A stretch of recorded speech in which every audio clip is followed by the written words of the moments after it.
시청해주셔서 감사합니다.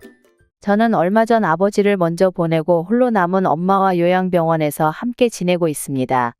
중간중간 간병인과 교대하면서 엄마 곁에서 늘 같이 자고 생활하고 있는데요. 이제 집으로 엄마를 모셔야 하나 고민 중입니다. 아버지가 돌아가실 때 엄마 걱정은 하지 말라며 철석같이 약속을 했는데 저도 어쩔 수 없는 사람인지라 좁은 병실에서 하루를 온통 엄마와 보내다 보니 답답하네요. 주위에 치매에 걸린 노모 몇 년씩 모시고 있는 분들이 새삼 존경스럽습니다. 치매에 걸린 엄마의 간병이 자식된 도리로 당연히 해야만 하는 일이지만 부족한 병원비에 체력적 어려움까지 이제 2달밖에 안 됐는데 벌써 힘드니 어쩌면 좋을까요? 가족 중에 엄마를 돌봐줄 사람이 저뿐이라 답답한 마음에 사연을 보내봅니다. 우리나라 정서상 자식이 낳아주고 길러주신 부모를 부양하는 것은 당연하지만 노부모 부양은 현실적으로 생각보다 쉽지 않습니다. 노부모 부양 부담과 노부모 성인 자녀 간의 갈등, 부양 스트레스, 경제적 어려움 등으로 가족 해체를 불러일으키기도 하죠. 앞서 소개해드린 사연과 같이 치매 어르신을 돌봐야 하는 경우 장기간 간호가 필요합니다. 긴 병에 효자 없듯이 시간이 갈수록 보호자는 정신적, 체력적, 경제적 어려움에 처하게 되는데요. 그런데 65세 이상이거나 65세 미만이라도 치매, 뇌질환, 후유증, 파킨슨병 등 노인성 질환을 가지고 있다면 소득과 재산에 관계없이 장기요양 등급을 받은 사람을 대상으로 돌봄 서비스를 국비 지원 받을 수 있는 제도가 있습니다. 지금부터 내가 아픈 곳이 있거나 아픈 부모님을 모시고 있는 자녀분들은 주목해 주시면 좋겠습니다. 이것은 바로 장기요양제도인데요. 이 장기요양제도는 건강보험공단에 등급 신청을 해서 1에서 5등급 또는 인지지원 등급이 인정돼야 혜택을 받을 수 있습니다. 2024년 지원금은 월 최대 200만 원대이고 연 최대 2,483만 원입니다.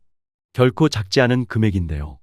이 제도는 노인 본인에게도 도움이 되는 것은 물론이고 부모 부양에 대한 부담을 갖는 가족에게도 큰 도움이 되는 국가제도라고 할 수 있습니다. 그런데 이런 장기요양제도를 950만 명 중 아직 100만 명 정도밖에 사용하지 않고 계신다고 합니다. 그만큼 아직도 이 제도를 모르는 시니어들이 많다는 이야기겠죠. 그렇다면 2,483만 원은 어떻게 받을 수 있을까요? 이 금액을 현금으로 받는 것은 아닙니다. 1등급 기준 2,483만 원의 서비스 급여를 지원받게 되는데 그렇기 때문에 서비스를 다 이용하지 않으신다면 지급된 급여를 다 이용하지 못하시게 되는 것입니다. 이 혜택 어떻게 받으실 수 있는지 가장 쉬운 방법을 조금 뒤에 알려드릴 테니 놓치지 마시기 바랍니다. 먼저 서비스 급여는 재가급여와 시설급여로 나눠집니다. 재가급여에는 방문요양, 가족요양, 방문목욕, 방문간호, 주야간보호, 복지용구가 있는데요. 다시 말해서 요양원 같은 곳에 들어가지 않고 집에 거주하면서 이용할 수 있는 서비스입니다. 방문요양은 요양보호사가 집에 와서 생활을 도와주는 서비스이며 가족요양은 가족이 요양보호사 자격이 있다면 직접 돌보면서 돈까지 받을 수 있는 방법입니다. 주간보호는 어르신을 낮 동안 돌봐주는 곳으로 식사도 하시고 잔존 능력을 유지할 수 있는 인지, 신체 활동을 즐길 수 있는 서비스입니다. 또한 지팡이나 휠체어, 미끄럼방지 패드 등 집에 설치해두면 안전하게 생활할 수 있는 복지용구 등을 빌리거나 구입하는 데 85%에서 100%까지 국비 지원 받을 수 있습니다. 시설급여에는 노인요양시설, 노인공동생활가정이 있습니다. 그렇다면 왜 장기요양제도를 이용해야 할까요? 앞서 말씀드린 방문요양, 주간보호, 복지용구 등은 노후에 꼭 필요한 서비스들인데요.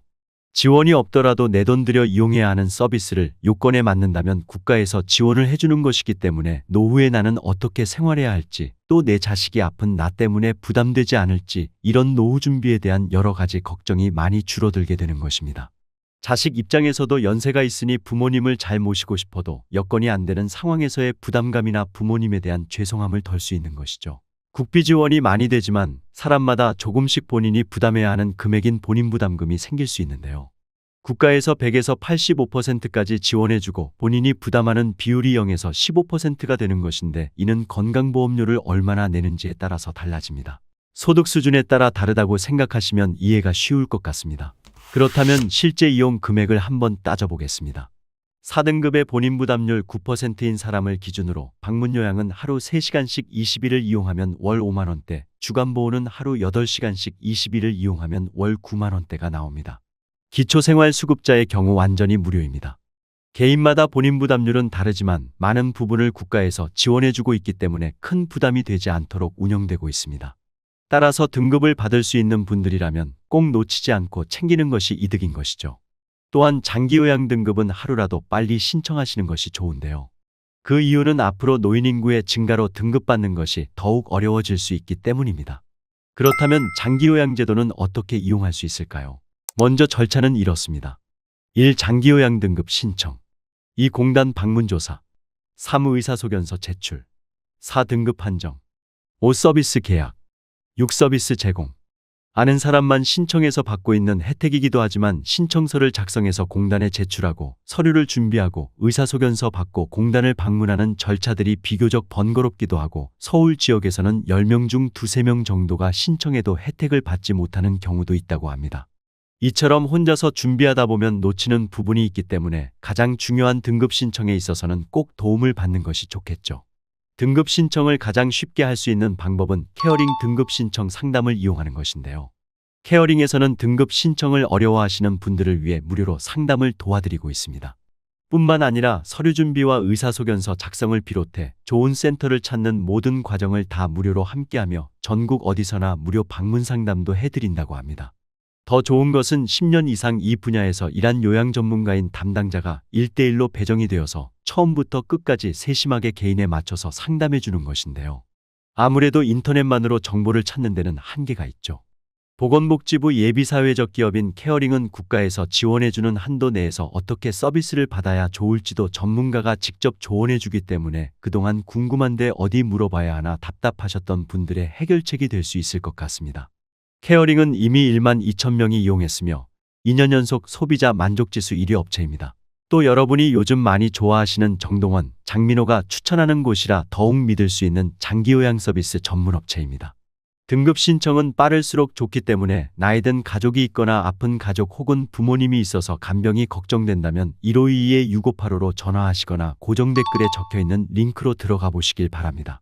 100세 시대가 현실화된 지금 아픈 노부모의 부양 문제로 어려움을 겪는 가정이 많습니다. 딸이나 아들이 있어도 부모가 아프면 부양하는 문제를 서로 떠밀기도 하고 아픈 어머님을 모시는 문제로 중년 부부가 이혼을 하기도 하는 것이 현실입니다. 그런 상황들을 예방하고 문제를 해결하기 위해 아픈 가족이나 부모님이 있다면 케어링 무료 상담 서비스를 지금 바로 이용해 보시면 좋겠습니다.